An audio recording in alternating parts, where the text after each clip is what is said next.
Bienvenue au comptoir des divagations. Je m'appelle Maxime et je suis avec Jean-Baptiste. Salut à tous. Et aujourd'hui, nous allons vous parler du court-métrage Le Témoin, réalisé par Alberto Mielgo, qui fait partie de l'anthologie d'animation Love, Death and Robots, disponible sur la plateforme Netflix. Et tout de suite, on vous laisse avec la musique du court-métrage.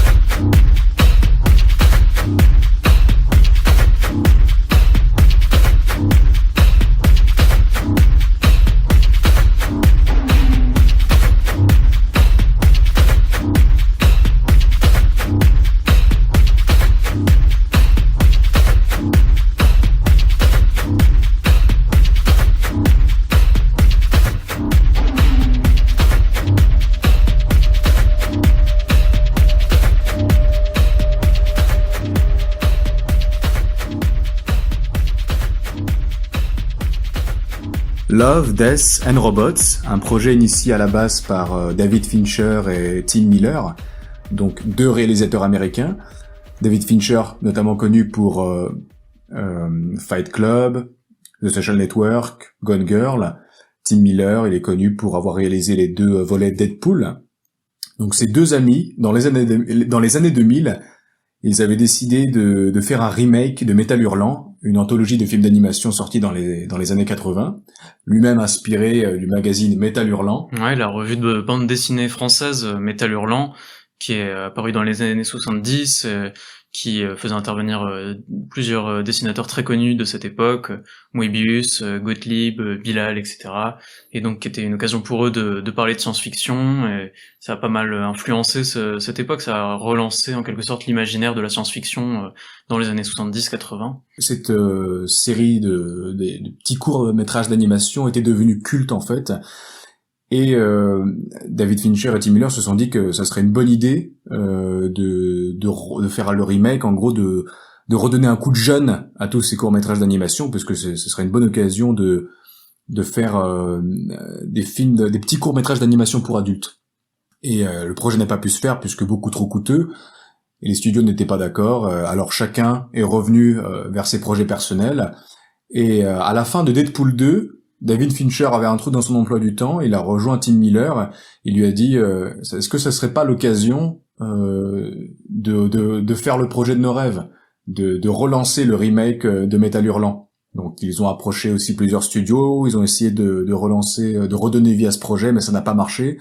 Et du coup ils se sont dit bon bah tant pis, on va contacter Netflix, on va leur proposer un autre projet beaucoup plus original, on aura plus de liberté pour le faire. Et on gardera cette idée de faire des courts-métrages d'animation pour adultes. On va se laisser la possibilité de montrer de la violence, de l'érotisme, de la sexualité, de l'horreur, tout ce qui n'est pas possible en général pour les animateurs en Occident. C'est-à-dire on a rarement l'occasion de montrer de la violence. Ouais, parce qu'en Occident, on a tendance à considérer que le cinéma d'animation, c'est très vite catalogué pour les enfants, quoi, avec les studios comme Disney, DreamWorks, Pixar, etc. Immédiatement, ce sont c'est vu comme des dessins animés et hop, c'est pour les enfants. À l'opposé, au Japon, les films d'animation, c'est quelque chose de respecté. Ça vaut aussi bien pour les adultes que pour les enfants. Il y en a pour tous les goûts, quoi. C'est ça. Même quand on est occidentaux, en général, quand on recherche du cinéma d'animation un peu plus adulte, on se tourne vers les productions japonaises, avec les films des studios Ghibli, par exemple.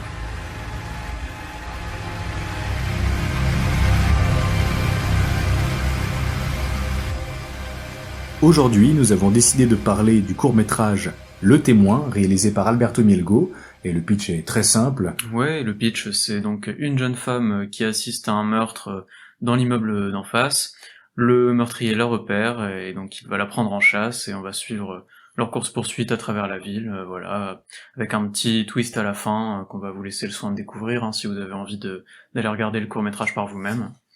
Voilà, donc ce court-métrage, c'est moi qui te l'ai proposé pour ce premier épisode, et j'avais très envie de parler du travail d'Alberto Mielgo, un animateur que je suis déjà depuis plusieurs années.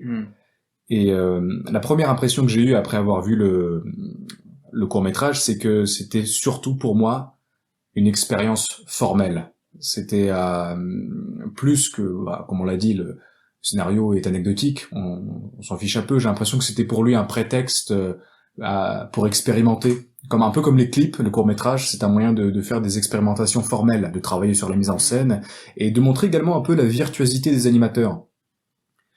Et moi, j'ai pris un très grand plaisir à voir son travail d'animateur, à retrouver l'univers de ses peintures, parce que voilà, je l'ai pas encore dit, mais Alberto Mielgo est peintre également. Et je retrouve l'aspect pictural de son travail dans les arrière-plans, dans la façon de composer l'image. Et voilà, donc je ne sais pas toi ce que tu en as pensé, puisque toi je pense pas que tu sois très habitué à avoir des esthétiques très différentes en animation. Bah oui, moi je connaissais pas du tout ce projet, hein, Love, Death and Robots, je m'y étais pas intéressé à l'époque de la sortie. Et donc tu m'as fait découvrir Le Témoin, et j'ai trouvé que c'était très intéressant. Notamment, moi, ce qui m'a marqué, c'est vraiment tout ce qui est au niveau de la mise en scène. J'ai trouvé qu'il expérimentait beaucoup, qu'il y avait beaucoup de choses intéressantes, par exemple l'utilisation qu'il fait de la caméra, l'utilisation du sound design, et puis je peux le dire aussi, même au niveau de l'esthétique, j'ai trouvé que c'était vraiment très intéressant, très, très impressionnant. Il y avait par exemple des influences que j'ai repérées tout de suite, qui m'ont fait plaisir, par exemple des inspirations de comics américains, avec par exemple, je vais le citer, les onomatopées, Ouais, comme boom, visibles, blam, vlam, les trucs typiques en fait qu'on retrouve en BD. voilà, qui apparaissent quand par exemple elle lance ses chaussures, ou quand elle cogne à la porte du taxi. Ça nous ramène au fait que c'est quand même de l'animation. Ça donne un style. Parce qu'on l'a pas encore dit, mais le style graphique utilisé dans le court-métrage est très particulier, puisqu'en fait il mêle 3D et 2D.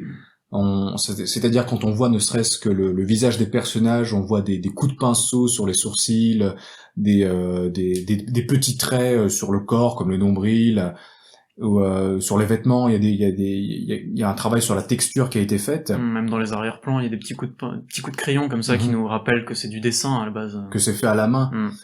Et voilà, Alberto Mielgo ne voulait pas avoir un rendu hyper réaliste dans le visuel. Il tenait à ce qu'on soit plus créatif que ça, et s'est imposé cette contrainte. Lui et son équipe sont imposés cette contrainte de travailler comme des impressionnistes, c'est-à-dire voilà, ne pas faire le rendu, ne pas rendre les détails sur tous les éléments. On n'a pas besoin de faire de rendre une belle texture sur un carton au loin, ou sur un impair posé sur le côté, puisque nous, tout ce qu'on va regarder, c'est le personnage bouger dans la pièce, le voir se déplacer, et c'est suffisant, pas besoin d'aller plus loin. C'est ce qu'il reproche un peu à Pixar, de vouloir absolument faire le rendu de tous les éléments de l'image. C'est ultra chargé. Pour lui, on peut être beaucoup plus libre que ça dans la 3D. Et autre chose par rapport au style, c'est également l'animation. On a parlé effectivement de ce côté un peu entre les deux, dans l'usage de la 3D et de la 2D. Il y a également cette animation qui est extrêmement détaillée, extrêmement méticuleuse, et cette fois-ci on pourrait dire qu'elle est hyper réaliste, parce que quand on voit le personnage courir, le poursuivant, l'agresseur, le chasseur, quand il court, il est emporté par son inertie dans les escaliers, parce que le carrelage est peut-être glissant, et comme il court très très vite, et quand il se prend un virage, il est emporté contre le mur, il est obligé de se rattraper. Il y a de la maladresse. La maladresse se retrouve également chez la jeune femme poursuivie, qui, quand elle remet ses lunettes dans le taxi, elle a du mal à les remettre correctement, puisque les lunettes tombent, elle est encore stressée, elle tremble. Et tout ça, témoigne d'un état émotionnel, d'un état d'esprit, et même d'une personnalité. Et je trouve qu'ils ont fait un travail très très fin là-dessus. Je sais pas ce que t'en as pensé, toi, de l'animation. Ouais, j'ai trouvé qu'elle était vraiment impressionnante, hyper réaliste. J'ai trouvé que les personnages, on sentait qu'ils avaient un poids dans l'image, une gravité, on sentait la gravité, on sentait qu'ils avaient corps dans l'espace, en fait. Une consistance, un ancrage dans le réel.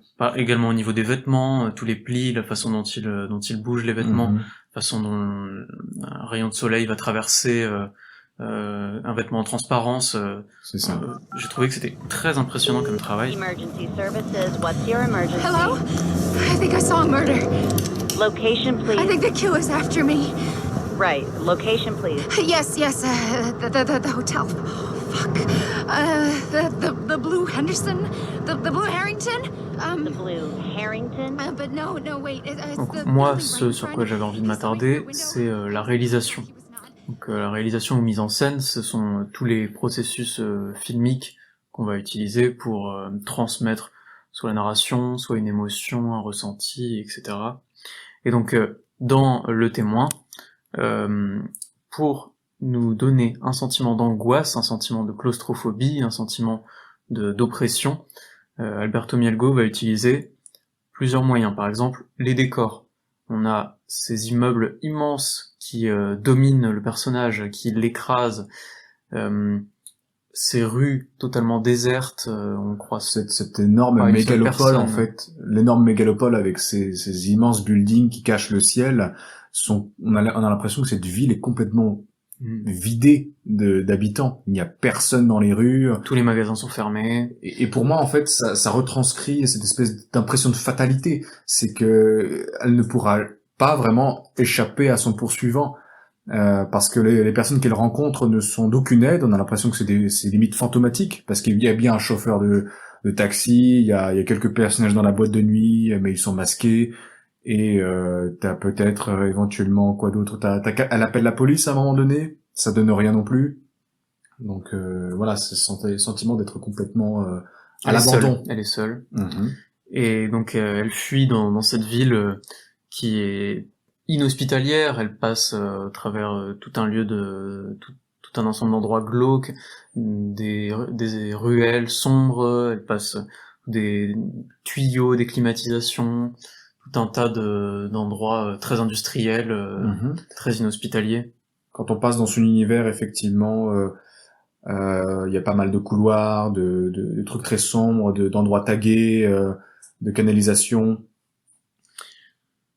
Voilà, en ce qui concerne les décors, mais il y a également, par exemple, le sound design qui va être utilisé, toujours dans cette optique de nous faire ressentir une angoisse. Quand le témoin et le meurtrier croisent leurs regards au tout début du court-métrage, on a ce son qui commence, cette espèce de respiration mécanique, ce battement qui commence d'abord lentement et qui va crescendo, qui est le son devient de plus en plus fort, de plus en plus rapide, et ça nous donne un sentiment d'urgence, et ça va s'arrêter uniquement quand elle va rentrer dans la voiture, dans le taxi. Ouais. Là, à ce moment-là, bon, petite respiration, petite pause, mais... Le son s'arrête dès que la portière claque, mais la sensation de confusion ou de malaise subsiste, parce que le plan n'est pas du tout droit à ce moment-là, il est complètement décalé. On a l'impression qu'elle est blottie elle est en train de chuter contre la banquette. Ce décalage crée confusion chez le spectateur. Et cet effet-là, il va l'utiliser encore à d'autres reprises. Par exemple, quand le témoin est écrasé par le décor, elle va apparaître en tout petit dans les ruelles, ou alors au fond d'un couloir. Voilà, au fond d'un couloir. Ou quand elle est contre une porte, contre un mur, elle va apparaître, elle va prendre peut-être 1/5 de l'image, 1/4 de l'image, et le mur va prendre tout le reste, et du coup elle est écrasée par le mur contre les bords de l'image. Ça donne un sentiment d'oppression, en fait. C'est la composition des plans, le cadrage, en fait, qui va également jouer sur cette sensation d'inconfort.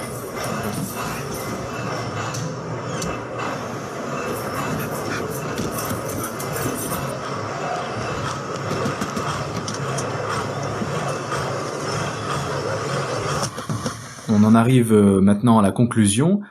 Donc Jean-Baptiste, moi pour ce premier épisode, je t'ai imposé le visionnage de ce court-métrage. Qu'est-ce que tu en as pensé plus intimement? Alors pour être honnête, au tout premier visionnage, j'étais pas très emballé.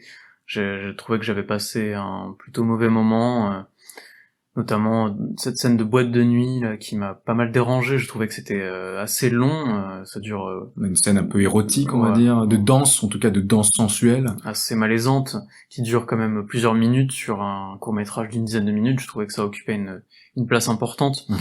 Et mais au final, toute cette impression que j'ai ressentie en visionnant ce court-métrage, ce sentiment d'angoisse, je me suis rendu compte en analysant que c'était quelque chose qu'avait voulu transmettre Alberto Mielgo.